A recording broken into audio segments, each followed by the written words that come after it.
you mean nothing to these businesses. And actually, you're in it for yourself and you've got to figure that out. And I think that is truly terrifying because there will be a lot of people who don't know how to do that. The role of the typist disappeared. Do you think that we're now seeing that same phenomenon happen to knowledge workers? What AI can't do is not static. It keeps changing.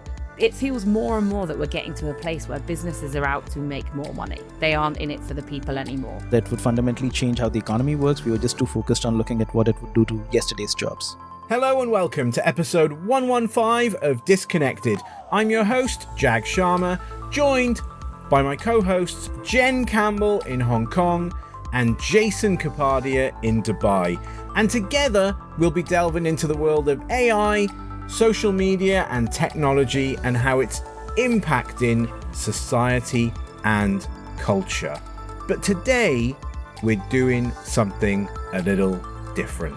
We have a special guest joining us. If you've spent any time trying to understand platform businesses, network effects, marketplaces, or how power moves around digital ecosystems, chances are you've come across his work. He's the best-selling author of Platform Revolution and Platform Scale, and one of the world's leading thinkers on digital business models. And in his latest book, Reshuffle, explores one of the biggest questions facing all of us right now. Not whether AI gets smarter, but how AI reshapes the economy around us. Please welcome Sangeet Paul Choudary. Sangeet, welcome to Disconnected. So nice to have you here. Thank you, Jack. So good to be here. Brilliant. Before we get started, a little bit of information for the listeners here. Sangeet is actually a neighbor of Jason, which means I've got to ask you, have you been living through the terrible noises from Jason's constant renovations on his mansion next door in Dubai? Oh yeah, I've given him a hard time about that. It's always there. It's there in the morning. It's there all the time. Yeah, well, you've had a renovation right opposite you. I was waiting for that to come up. Right? Yeah. So the thing is that Jason has had competition. The house that's been right next to us has been much louder than Jason's, and I usually don't hear Jason's renovation because of that. For me, it's just amazing. He joins the pod and he's got something new, a new wing, the East Wing, the West Wing, knocking walls through. That is true. I was there. There's a lot happening. He's done a lot of work there. Well, Sangeet's house is pretty much a clone of mine anyway, so he's got the East Wing and West Minus Wing. the renovations. I mean, fewer walls knocked off. It's a clone, Jace. Who copied who? I bet you copied Sangeet. No comment, I bet. Yeah. Different. That's a yes. Yeah. Different versions. Yeah. Okay, two sides of the same coin, maybe. But anyway, good that Jace has managed to convince you to come onto the pod, and I'm excited for what we're going to discuss today, because most AI books fundamentally ask one question: how smart is AI becoming? But what struck me about Reshuffle is that you seem much less interested in how smart AI is and much more interested in what AI changes. You talk about AI less as a brain and more as a coordination layer, less as intelligence and more as infrastructure. So before we dive into, some individual deep dive topics, can you explain the central premise of Reshuffle and what the big idea from that you want the readers to take away from this book? Yeah, absolutely. So, the thing that kind of prompted me to write Reshuffle and really think about this differently from how most narratives around AI go is that we tend to think about improving intelligence and its impact on a certain task that we used to do as leading to directly replacing jobs, changing industries, we talk about the end of consulting, we talk about the death of certain jobs, and we just look at the intelligence of the technology at a certain task and we assume that all these shifts will start happening. One of the key arguments in my book is that it's not just the performance of the technology, how good the technology is that matters. What matters is how the overall system around it adopts it and restructures on that basis. So just because you can execute a particular task and automate it does not mean that jobs associated with that task automatically go away. What typically ends up happening is, if you just take the example of jobs, if we start over there, our jobs are not just collection of tasks. They perform a certain role inside an organizational system. And so when technology is first deployed in the organization, what happens to the job first is not simply the automation of tasks, but your logic of your job gets opened up. Certain things that you were doing could be restructured and become part of another person's role. One of the examples that I give in the book is that when the word processor first came in, the typist's job went away, even though the word processor was augmenting the typist. So if we just think about automation versus augmentation, the word processor should not have taken the typist's job. But what really happened was that the word processor took typing away from the typist and gave it to all of us.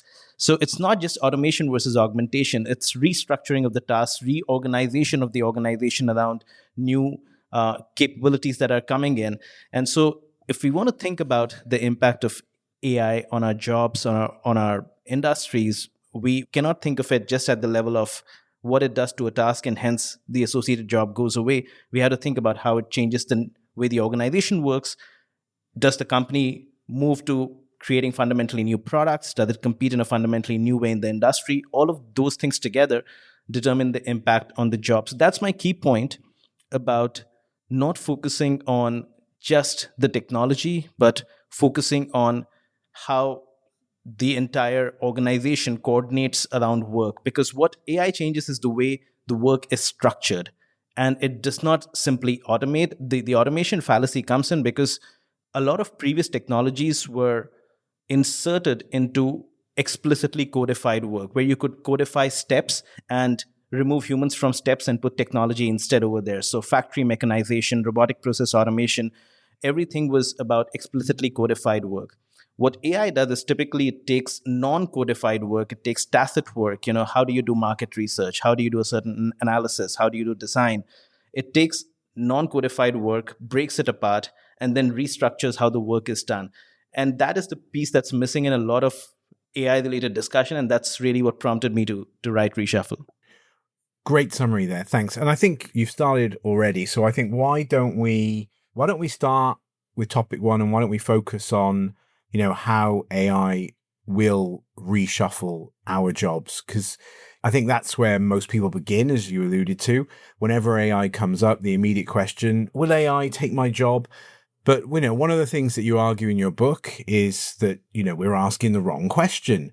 You say AI doesn't necessarily destroy tasks, it destroys the bundle.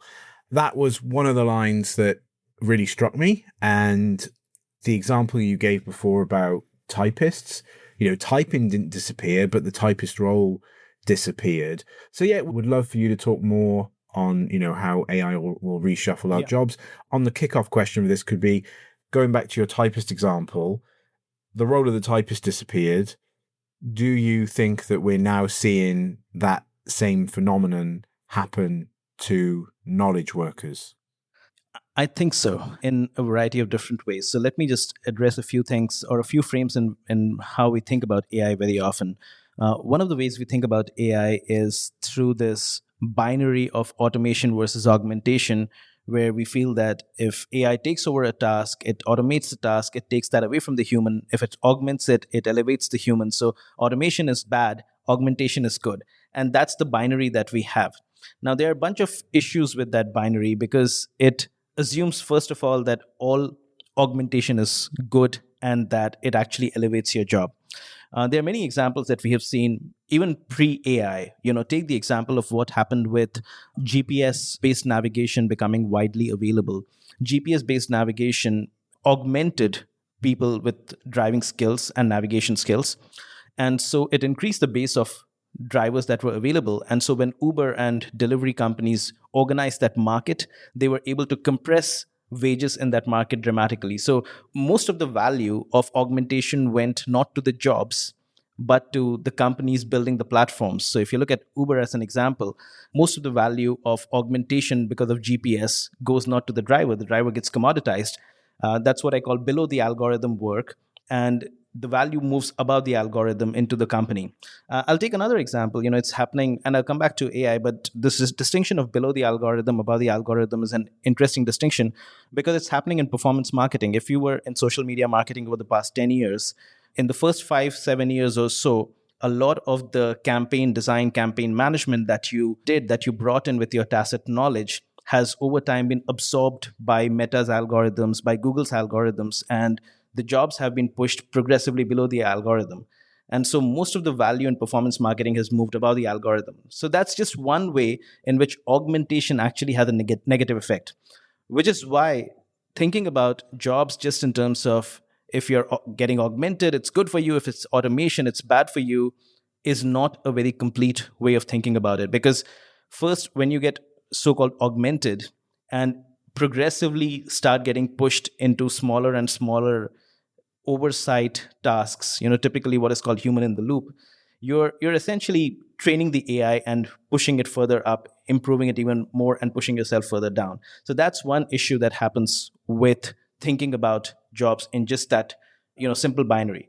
The second issue is what I just framed as a negative effect that plays out. But think of the positive effect of what happens when any technology gets deployed. And I'll go back to your typing example.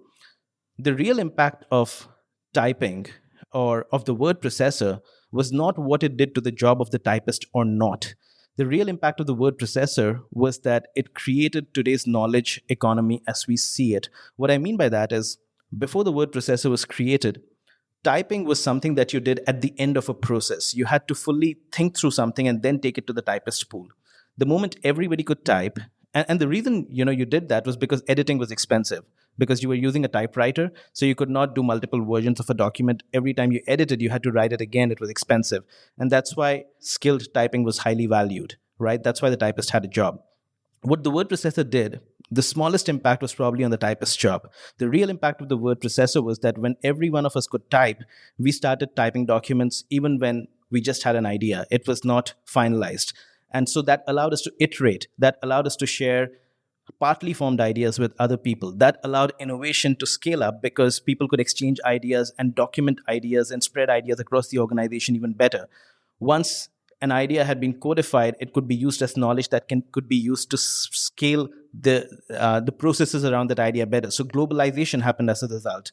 Most of knowledge work that we do today relies on a lot of documentation, which would not have been possible without the word processor, and if we still were going to a typist pool to type things. So what really happened with the word processor was iteration changed the way organizations innovated. Secondly, the whole logic of strategic planning, making plans about, as an agency or as a business, what do you do over the next 3 quarters, 2 years? This idea of strategic planning did not exist before iterations, because you would essentially plan through meeting, through committee, and then give the plans to a typist pool. Now you could again work on different iterations of a plan and take it forward. Now all of this seems very obvious to us because we were born into it. So we are word processor native. But today we are migrating into an AI world. So the key point that I'm trying to make is that the real impact of AI 5, 7, 10 years from now will not simply be in terms of which jobs it took. It will be how it changes organizations the way the word processor did.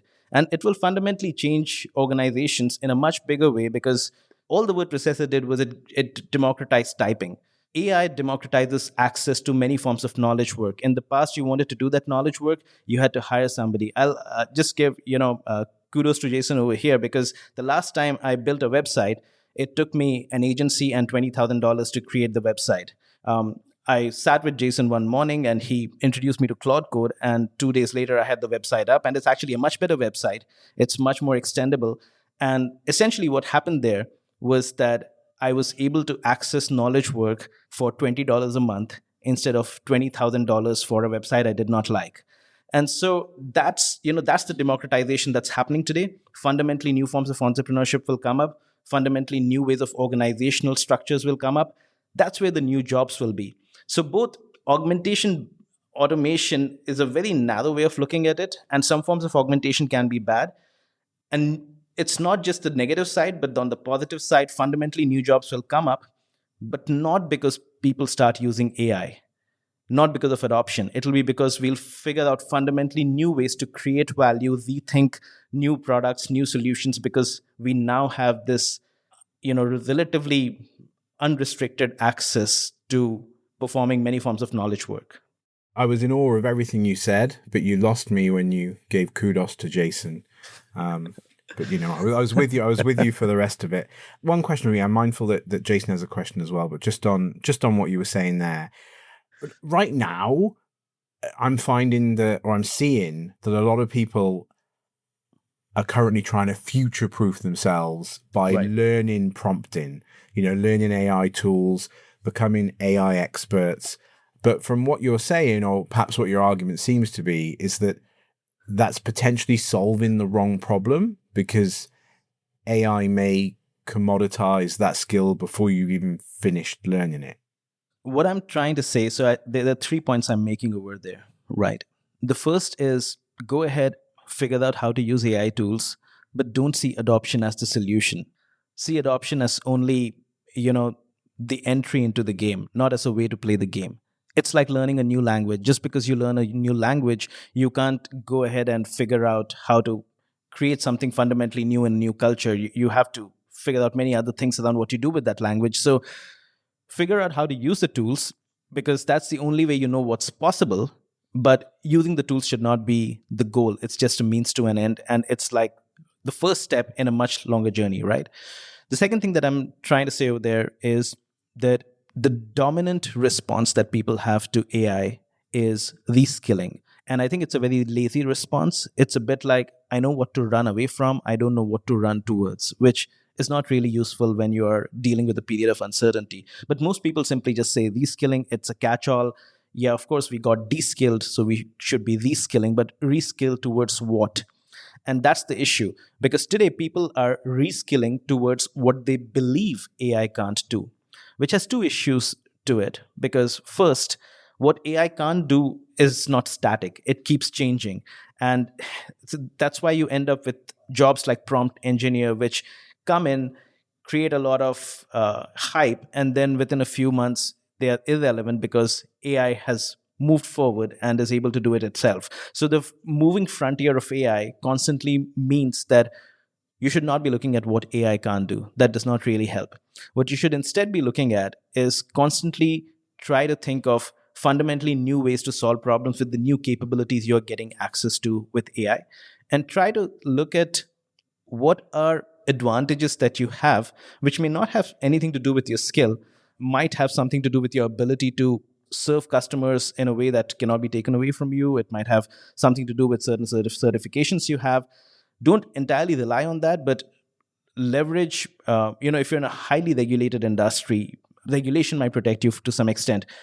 Try to be clear about which advantages you have, which ones are relatively more stable, and then try to think about how can you use the new capabilities to solve fundamentally new problems while leveraging these advantages. So if you don't think of the new problems, you will not be able to think about how to reimagine your work. I think that's one of the fundamental issues over here. And the third thing that I'll just mention is that people talk a lot about what should you be learning if AI is going to take more and more and more away from you. And I really think the issue is not about who learns how much, it's about how entrepreneurial you are, how much iteration you can do, how much experimentation you can do. And that in itself has the ability or the property that in order to keep experimenting, to keep innovating till you find the next solution that you can jump to, you don't stop learning it's sort of a given if you are in that kind of a model. And the other thing that I'll just say is that if you're doing something today, actively think about how you can replace yourself and commoditize yourself. You may not need to eventually, but if you have that mindset, you'll constantly deconstruct your job and try to keep attacking and leveling yourself up before something from outside does that. So those things are really important. When we think about AI, it's different from any previous technology because, as I mentioned, every previous technology was introduced into a stable system. There were steps in a particular job or a process. The steps were removed and machines were put in there. This is completely different. The system is not stable. How companies will work is changing, and it's changing at a much faster rate. how organizations and which kinds of organizations work is changing and changing again at a much faster rate. All those things are what will determine which jobs exist and which ones don't. And I'll give a very simple example just to wrap this up, right? Over the past 10 to 12 years, if you will, since the rise of digital, we have competed on the customer interface on the basis of making better and better user experiences. With agents becoming much more sophisticated, a lot of steps that users used to perform in a click and browse paradigm are moving to agents performing behind the scenes. And so jobs that were structured on improving user experience, not just user experience designers, but anybody who was managing customer relationships, a lot of those jobs will be contested in fundamentally new ways, because some of those key tasks will just move away from the customer and will get solved at the back end with agents. Customer journeys today are not starting on an app, they're starting on ChatGPT and then moving forward. So I just took that as one example because we can relate to what happens on the customer interface and which kinds of problems we solve over there for the customer to move forward in a customer journey. That itself is becoming heavily contested. So just imagine if that then happens to every aspect of knowledge work. So that's the space that we are getting into. It's fundamentally new ways to enter and solve problems that we did not even expect could be solved in that way. I think it's super interesting what you're saying. I think it both is exciting and frightening in equal measures, because for a lot of people, their career is all they've known, right? They've known what the next step is. They know the skills they need to get there. They know what they need to do. And from what I'm seeing at the moment and what I'm hearing from other people as well, is that organizations behind the scenes are doing all this work to see how they can, use AI. And to your point, great point about, the way performance marketing works and how the money eventually went back into the businesses that created it in the first place, right? It feels more and more that we're getting to a place where businesses are out to make more money. They aren't in it for the people anymore. And so there is a reliance on everybody to think the way you're saying, think ahead, think what you can reskill in, look at what you're good at, that sort of thing. But for the people that are truly lost and don't know and are not afraid, they are afraid, even if they wouldn't say it that way. It's a frightening prospect that you can't turn to the business and say, what do I need to do? How can I reskill myself? Because actually what I'm thinking now is that you mean nothing to these businesses. And actually you're in it for yourself and you've got to figure that out. And I think that is truly terrifying, because there will be a lot of people who don't know how to do that. And from on a very small level to be, what's next for me, to what do I need a complete career change? So I completely agree with everything you're saying, but it does give me the chills a little bit, because I think it means a lot of people are going to be kind of lost to the system because they don't know where to look. And heaven forbid LinkedIn gets any more career coaches to tell people how to do these things. I might lose my mind. No, you're absolutely right. It's easy to look at all this and say that things are going to be all good because Jevon's paradox or something of that sort. Demand will increase and the demand will be so high that jobs will be created. Those are very easy catch-all solutions to the sort too. I'm actually going to take what you said, right? Because this is the fundamental issue. People have been turning to their organizations to guide them in their career. They've been turning to the organization to have a very clear career path. What are the steps up the pyramid and so on. I'm going to say something that's going to be a little controversial over here, but what I believe strongly is that going forward, if you're going to turn to your organization, not only will you be disappointed, you will also most likely minimize your chances of getting further in your career if instead you are somebody who the organization can turn to say, hey, we don't know what's happening, but we see that you're reinventing your job even before we reinvented it for you. So clearly you understand, or you're betting on something that we are not seeing. Everybody inside an organization, no matter how big, has to be entrepreneurial to think about things at their own level. But also, you can't just think about what you're doing today, what's AI taking away, and hence what you should do. The way to think about this form of change is to really look at what's happening and start asking yourself, how will my industry fundamentally change? What does an AI native version of my firm look like? And what does it do that my firm simply can't do? If that kind of firm comes in, what will be the fundamentally new ways customer expectations will change? Accordingly, how should we respond to that? So these are things that everybody, no matter whether you're a salesperson, a customer support agent, a product manager, everybody should be thinking about these things, because the logic of what your future job will be sits inside this larger set of questions. If you are constantly thinking about it and improving your hypotheses and showing small experiments where you show that some of your hypotheses are true, instead of you turning to your organization for guidance, which really they increasingly, the more uncertain this gets, the more they will not want to do that. The organization or your peers, your the larger structure around you will start seeing you as somebody who is proactively thinking about this and is somebody who can help the organization move forward. So that's the slightly controversial take I'll take over here, that if you actually rely and turn to your organization, it might actually work against you going forward. So all wine knowledge is free via the internet on your phone, right? So the sommelier should be extinct. Instead, they're earning more than ever. So what did they figure out that the rest of us haven't? Yeah, this is one of the stories with which I start this book. Every time I go to a restaurant, I tell the story to the sommelier who comes in that, I'm quite inspired by what they do because of this. It goes back to exactly what you said. All knowledge about wine is widely available. And in fact, the interesting thing that happened was that knowledge about wine was not sought that heavily, say, in the 60s and the 70s. And partly the reason for that was that globalization had not happened. Wine markets used to be very local. So if you were French, you were largely sourcing from French vineyards. You sort of knew, because of the local knowledge, you kind of knew. What happened with globalization, and if you'll track, globalization and internet happened almost in parallel. So what globalization did was that you could be in France and be drinking wine which was sourced from Chile and New Zealand. And now suddenly you don't know what those notes are about and what that vineyard's history is and so on. But you now have Google, so you can do that. But when you're actually in a moment when you want to make that decision, typically at a fine dining restaurant, you don't want to pull up your phone and Google all of this stuff. Today you could do Chat GPT, but again, you don't necessarily want to do it in that situation. So in that situation, where you can end up seeing a wine menu which can be very confusing, many different forms of sources, vineyards, etc.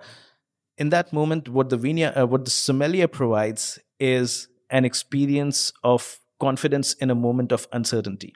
And so the larger point that I want to make over here is that the sommelier is never selling information. The sommelier is selling confidence during uncertainty. When information becomes abundant, there is greater overhead in processing information, especially at the point of decision. And you could say that a fine dining restaurant is a very specific case, but this applies across the board. In general, if you're in a high stakes board meeting, you don't want a lot of information. You want confidence in the midst of uncertainty. So people who can do that, the more AI commoditizes access to knowledge, the more people who have taste, who have judgment, who have lived experience, who are able to then apply it, and then most importantly, assume the risk associated with making that claim and stand in the room and back that claim. Those are the people who are going to be most valuable. And that's why I take the sommelier example. I'll take another example over here, which is, again, very related and should help make the case again. What happened with the sommelier was uncertainty about wines increased, but the knowledge increased as well. So the sommelier was never selling the knowledge. They were selling confidence. Think of what happened to the magician. If you think of magic before the internet, the way magic used to work was you would learn a trick over years, you would perfect your sleight of hand, and then you would perform that trick, and the audience would be stunned and they would pay you for it. And essentially what you were selling the audience was not the trick or your skill. It was the moment of wonder.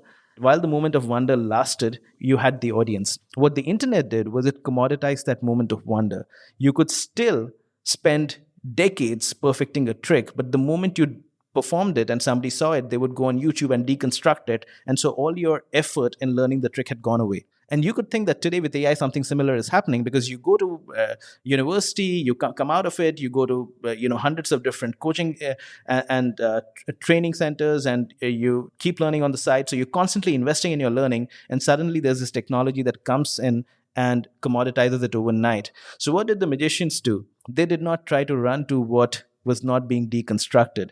They simply stopped learning new tricks. And they went back to asking, what did we sell the customer? We sold a sense of wonder. So how can we recreate it without learning new tricks? So today, if you look at magicians, what they do is they use the same old tricks. Each individual trick is well deconstructed, but they craft a new story, a fundamentally new narrative around it. They use new forms of props. So it's not skills, it's story and spectacle through which they are recreating the sense of wonder. And it's because of that, because the rate of learning new skills has gone down so much, that you have shows like Penn and Teller's Fool Us, where in the past you did not need a show like that, but today it's so there for a magician to actually fool another magician that you can actually have a show about it. So what magicians show is, and what sommeliers show, in both these cases, it doesn't matter that all your learning and all the knowledge is widely available over there, as long as you focus on one thing. What does the customer buy from you? Is he buying confidence under uncertainty? Is he buying a sense of wonder? Focus on that. If you focus on what you're doing for the customer, even if the underlying capabilities change, you can restructure, reimagine on that basis. And that's why every time in this idea of reshuffle, I keep going back to, what's the fundamentally new customer problem you can solve? What's the fundamentally new solution you can deliver? Who else can come in and create a solution that you can't? That's what you should be looking at, rather than what AI is doing to your job today and right now. Sangeet, you're filling me with a sense of wonder. And I think with that, let's zoom out a little and let's go from focusing on individual jobs to the broader view of the knowledge economy. Because one thing I took away from the book was that AI is not really a story about intelligence. It's a story about coordination. And I think that's a very different lens from most of the AI conversation out there. So would love for you to, talk a bit more on your topic around the knowledge economy. I know you've been arguing that, how smart is AI is the wrong question. It would be good to understand why that's the wrong question, and as well as what else you'd like to tell us. Yeah, absolutely. So, let me take a few different stabs at that. I talked about this, this idea of the buyer journey changing, right? The buyer journey used to be very linear. You go from inspiring the buyer to providing them options and helping them evaluate the options, make a choice on that basis, eventually purchase, and then work with what you bought. That used to be the buyer journey, and most solutions or ways to serve the customer were structured around improving this funnel as you move forward. Fundamentally, this belief that there was only one specific way in which the buyer moved forward, right? And today, with what happens with AI increasingly, is that buyers can come in at any point. This whole funnel can be compressed dramatically into one single step, because an agent can do most of these things for you. And so one of the things that is important over here is, and I'll start with this and go back to the organization, is that if you look at the buyer journey, there were many roles in the traditional economy, or in today's economy, if you will, set up just to coordinate that buyer journey, just to move the buyer further along. So that same role would, if it's a reseller in a B2B setting, they would not only have the buyer relationship, they would do the demo, they would have all the information about what should be done, they would install it, they would come back and service it. With AI coming in, and especially if you think about this shift from buyers moving step by step to doing things more, using agents, that journey does not have to be linear anymore.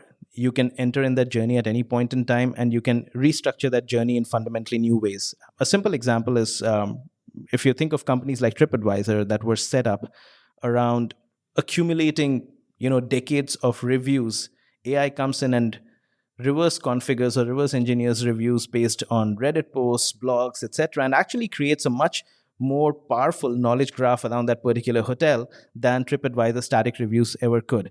And so that is the fundamental idea of coordination, which is the traditional silos within which you structured individual tasks do not necessarily hold anymore. You could have said that I'm TripAdvisor, I'm a review site, and I sit at this point in the buyer journey.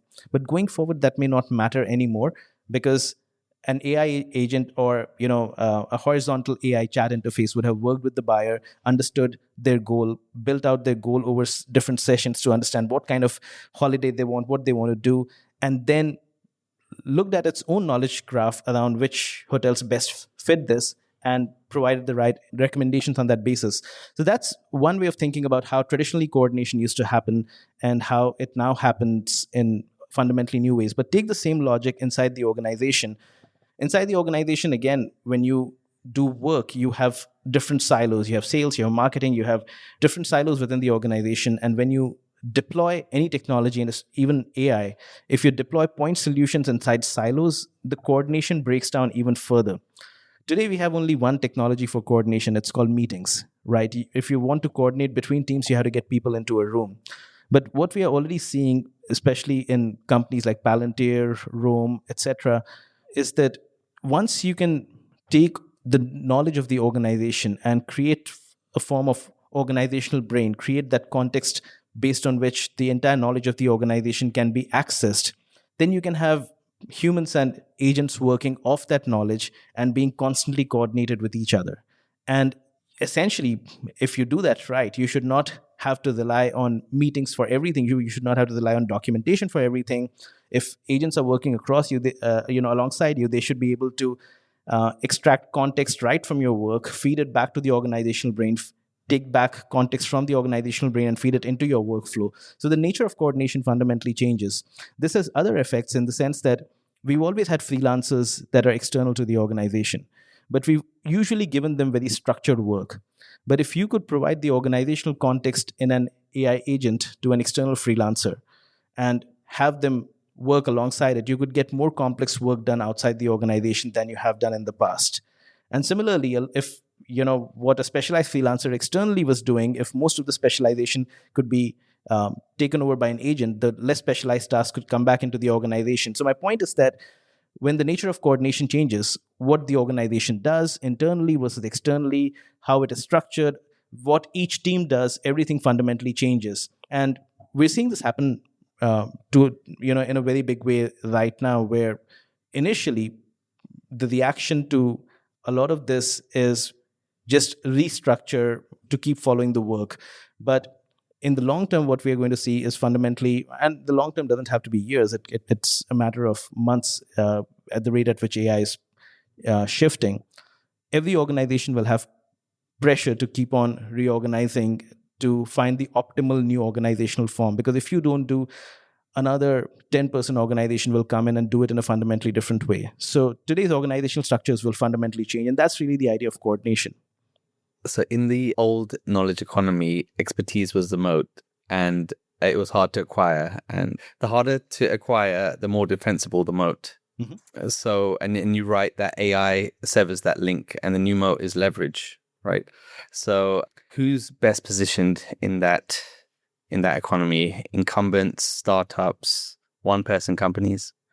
I think it's a mix of all of those, but not because they are exactly that, right? So in certain cases, it's not because you're an incumbent that you win. It's what you own, because incumbents both own things that are powerful and things that are just a legacy drag. So I'll give a simple example. If you look at procurement in any organization where a large organization is buying things at scale for itself, right? Think of a hospital buying medical supplies and different types of medical equipment. These organizations have very complex buying procedures because they have to meet certain compliance guidelines, they have to meet certain contractual terms, and so on. In this procurement space, traditionally, procurement was very, very manual because it's not as simple as going on Amazon and clicking something and buying it. It has to tick all the compliance and contractual terms before it can fit your organizational buying procedure, which is actually a very good case for agents. Because if an agent knows what the compliance requirements are, what the contractual requirements are, it can create the boundaries of a goal and then execute against that goal. And so incumbent SaaS providers who are solving the procurement problem in organizations are actually doing really well. So if you just say death of SaaS, it does not mean anything. Yes, there are other places where SaaS is not doing well. But in procurement, incumbent SaaS providers are doing very well because agents solve exactly the last sliver of issue that they were not solving well. And yes, there will be AI native procurement players that will come in. But for now, incumbents are doing really well because the moat that they had, which was deep installed base on the customer side, that works very well for them, and they just have to add an agent on top of that. On the other hand, if you look at a lot of other SaaS players, and I'm taking this example because just saying something like SaaS is dead does not necessarily make sense, because you have to look at which type of SaaS and what's happening. The majority of SaaS tools existed because a very specific, highly specific tiny problem in an enterprise workflow had not been solved before. And so a SaaS provider could come in and solve that really well. And because you could deliver everything on the internet and it was all on variable cost, you could make the economics work. So prior to SaaS, you could not do that in the world of SAP. You could not solve a tiny, thin problem. With SaaS, you could. But now the thin problem is not interesting anymore because AI can work across multiple silos and convert all those SaaS players into commoditized back-end systems of record which just hold the data but do not hold the logic anymore. The logic goes to AI. So if you just take that simple example, right? In one case, the SaaS player has a moat that actually gets strengthened in the agentic world. In the other case, the SaaS player is directly attacked by the agent coming in from adjacent workflows and getting into their workflow. So there are multiple layers to this issue. The real thing that we should be looking at in each case is what was the basis of competition or advantage that an incumbent had? Does AI commoditize that? Does AI complement that and strengthen that? And when new players come in, what's the fundamentally new logic? Are they trying to get a piece of the pie within the existing definition of the customer problem, or are they innovating and creating a fundamentally new solution for the customer? And so the reason I'm saying this, and I keep going back to creating something fundamentally new for the customer, is because a lot of AI discourse today is about how much can you compress cost? Can you solve the same problem using fewer full-time employees? And those are very narrow, short-term ways of looking at it. In the long term, you can't compete simply on the basis of cost. You have to compete on the basis of innovation and solving new customer problems. And that is where the discourse on AI has to move. Now that you have all these capabilities, even if you're a one-person business, you win not because you can do things cheaper than the larger business. You eventually will sustainably win only if you solve fundamentally new problems. The analogy that really stood out to me was the one on containerization, because most people think that containers made shipping faster, but actually containers changed global trade. They changed where factories are built, which countries won, which ports thrived, which ports died. And your argument seems to be that AI is having a similar effect, not improving the system, but changing the system.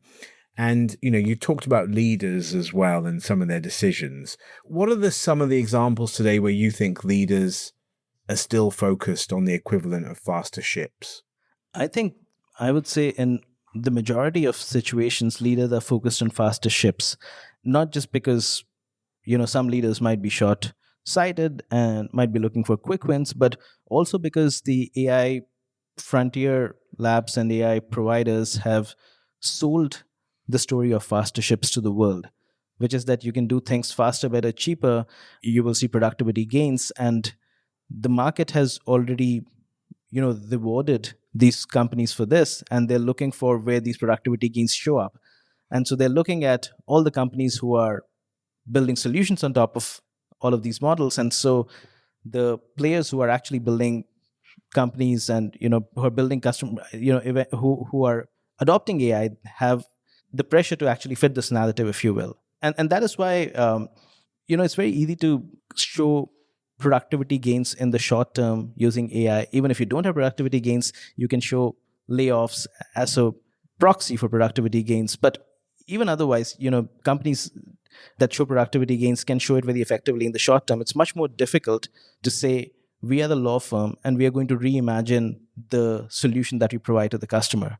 And actually, if you go back to the container example, the reason I take the container example in my book is it takes the leader away from this whole focus on AI as intelligence. Containers were not intelligent, but the reason a container, a box, was so powerful in restructuring the global economy was because when trucks, trains, and ships agreed to a common format of the container, logistics became reliable. So you could move things across the world.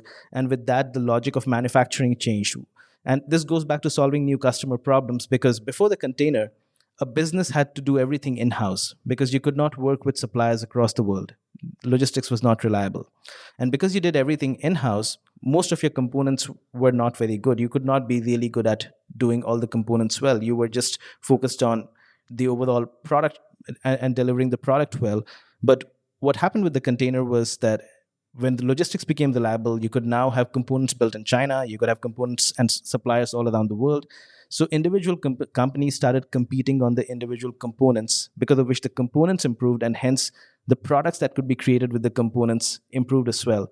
So even though we don't think of the container as having transformed manufacturing, it in fact transformed the computing industry, because before the container and before globalization, mainframe computing used to be fully vertically integrated. IBM used to make every single component. And then, with computing, look at a company like Dell, thanks to containerization, it was able to create a fundamentally new model of building computers as well. So my key point is that what containerization did was it changed the quality of the products that could be built, because it shifted the competition away to the individual components. If I take this back to what's happening with AI, we will see eventually, we've already seen this in the past 10 years with the adoption of the cloud. Competition shifted away from selling monolithic software like SAP, ERP, Oracle, all of that stuff, to selling specific APIs, Stripe, Twilio, selling one single capability, making it extremely good, and then enabling innovation on top of it. And that same componentization happened with containerization. It happened with the cloud. And now it's happening with AI, but it's happening to all kinds of work. Because with the cloud, it could only happen to services that could be digitized. With AI, every form of work that is performed in an organization can be the equivalent of digitized. It can be modularized, componentized. And hence, we'll see players who will compete on very specific capabilities. And that is the real innovation or outcome that will come out of this whole shift with AI. And so that's my key point, that everybody today is taking today's workflows, making it faster, taking the same solutions that the customer is buying today and selling it cheaper. And the real unlock will happen when we'll see this kind of fundamentally new components, fundamentally new products that can be created on that basis. Here's an admission. When we first built the version of the companion site, I didn't realize that, until later, that we had done to the book what the book describes, right? So, by unbundling and then rebundling. So, 12 chapters turned into standalone ideas, and, rebundle it around a new constraint. Because the constraint right now, as you know, isn't the access to knowledge; it's the attention. And then you took it and rebundled it again.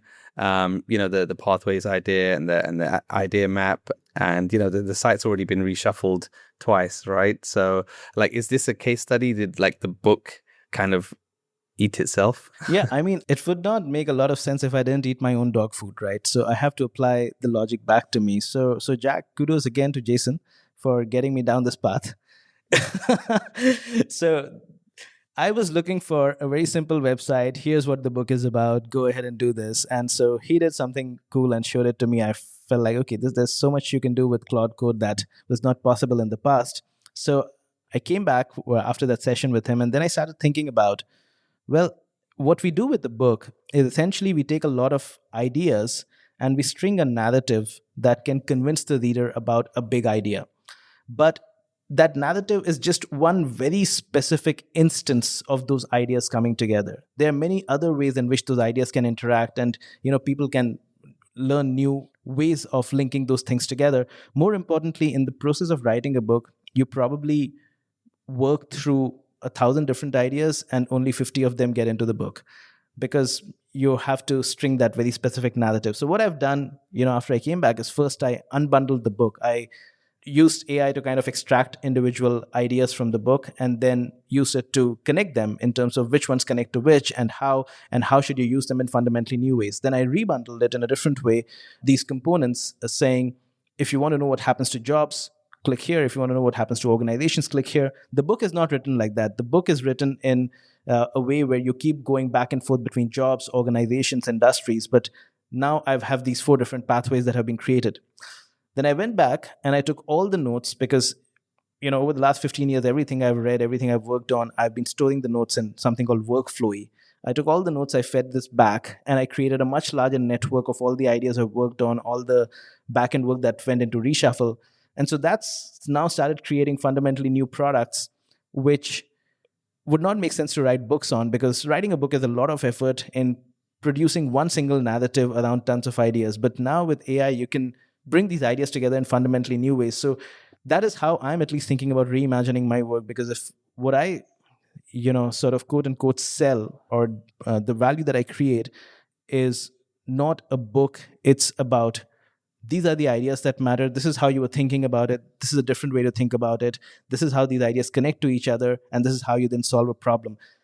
Writing a book is one of the most, to go back to the word that Jason and I have used for it, one of the most lossy ways of expressing ideas. The more effective way of expressing ideas would be a knowledge graph that you can interact with, that you can then rebundle based on your own problem. So that's where I'm taking the book and all the work around it. So that's what he's referring to. Aren't neighbors supposed to secretly hate each other and just trying to avoid each other? When secretly is the operative word. when they see each other in the driveway or the hallway or whatever. Yeah, the 4 pathways that you mentioned. I've seen the website, and I do like how the 4 pathways are laid out. Makes it quite easy and digestible to navigate. So yes, well done, Jason. So yes, but I'm mindful of time, and we touched upon, 2 of the 4 pathways. 2 pathways left: organizations and value chain. I think let's only do one. We only have time for one. And as it's your book, Sangeet, what would you like to do? Organizations or value chain? Well, we've looked at some elements of both. So I talked about buyer journeys. That's related to value chains, because you can come into different points in the buyer journey and change the logic of how the buyer is served. And with that, you change the logic of the value chain, the industry as well. But let me throw in a few points over here really quickly, right? And that will straddle both of these issues. The first thing to think about is that when we talk about the abundance economy, we keep talking about abundance a lot, right? And this is something that, again, Jason and I talked about like a couple of days back. Whenever new technology comes in, go ahead and follow the abundance. Yes, that's great. But if you want to make money with the new technology, if you want to bet your money, if you want to know what's really going to happen, you have to ask yourself, what is the new scarcity? Because businesses are built around scarcity. What I mean by that is, before social media came in, there was a lot of talk about content is becoming abundant, but there was relatively less talk about what was becoming scarce.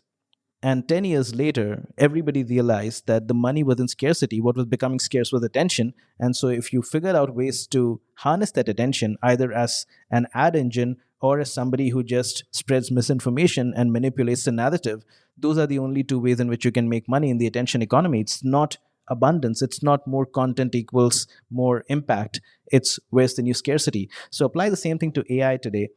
Knowledge work will become abundant. So far, the logic of most industries has been simply this, that knowledge work is scarce. And hence, if we are able to create really good knowledge work, if we're able to retain talent that creates the capacity for really good knowledge work, and if we are able to, on the basis of that, hoard important knowledge within the organization, we can compete. That logic is going to go away, just like with social media, the logic of scarce content, or traditional media's logic of scarce content, went away.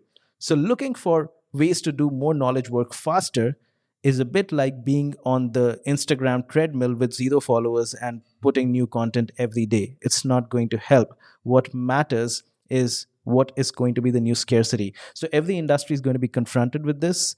We are going to start thinking about, or, if whatever industry you're working on, the question you should be asking yourself is, now that knowledge work is going to become abundant and also hence commoditized, what is the new scarcity around which you restructure your industry? And I'll give a couple of examples over here, right? So look at customer support today.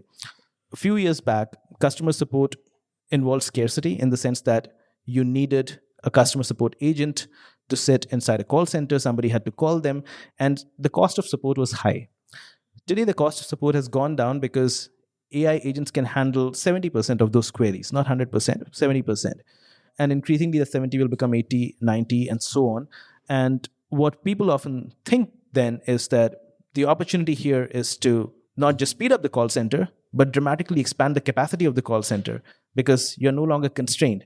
But really, the opportunity should not be that. The opportunity should be to reimagine customer support, because if the constraint has gone away, if support has become abundant, support should not be reactive at all. It should be proactively embedded across the entire customer journey. The moment you start working on buying a product, the moment you start using a product, setting it up in your home, it should be embedded inside the product. The assistant should be right there working with you. So the logic of the call center should fundamentally go away. And so accordingly, you should then start to think about what is the new constraint. If everybody can start embedding assistance, what is that new constraint going to be? So that is how you should be thinking about the logic of the industry. It's not about doing things faster. It's not about doing things more and expanding the call center. It's about eliminating the call center, because now you can embed customer support across the journey. So I'll just pause at these 2 points, because that's what brings these ideas of organizations and value chains together. A, it's not about abundance. It's about following the scarcity. And B, if things become abundant, don't do more of it and don't do it faster. Figure out how to eliminate doing it completely. So, you dedicated the book to your daughter. So when she enters the workforce in, say, 15 years, what's a great career look like in the reshuffled economy? Yeah, I wish you and I knew about this. I wish we had that answer that everybody's looking for. Eventually, if we are the only two things that seem feasibly predictable, and almost to rely on a cliche here, is that uncertainty is going to continue. It's going to accelerate. The pace of technological change will be at least as high as it is right now, just because there are many more new unlocks happening beyond AI as well. So things will keep, if they don't accelerate further, they will at least continue to be as uncertain as they are today. And so if uncertainty is sort of the new normal, and if I go back to this point that the only thing that matters with every new technology coming in is not making things faster, making things, doing more of something, it's solving customer problems in fundamentally new ways. What I would want my daughter to do is to get that DNA in herself right from the beginning. A, be comfortable with uncertainty, be comfortable with knowing that you will do things which will not yield results instantly. Be comfortable with knowing that you will have to constantly do things which will not yield results, and be oriented on solving problems. Figure out, what you're trying to achieve, what kinds of problems can you solve with it. And so having those two things, this sort of entrepreneurial agency, this ability to be comfortable with uncertainty and keep experimenting, keep learning from that, keep sharpening, because I think the only thing that remains scarce is the unique experience that you gain from your set of specific path of failures that nobody else has gone through. And so in order to do that, you should be running experiments right from the beginning. You should be, every time you see an opportunity, figure out how to get access to it, how to solve it, know that you will fail 90% of the times, keep moving forward. I think everybody has to think entrepreneurially. Entrepreneurship is not about running a company. It's about a fundamentally different way of thinking in the midst of uncertainty. And I think that's the only thing that we can really say for sure about what's going to happen 10 years from now, or what's going to hold relevance 10 years from now. Yeah, definitely, for sure. AI at least makes it super fast and cheap to fail and continue to iterate, right? So we've got that. Sangeet, I have loved this episode. I've loved that you've come on Disconnected. I've got one more favor to ask before we wrap up.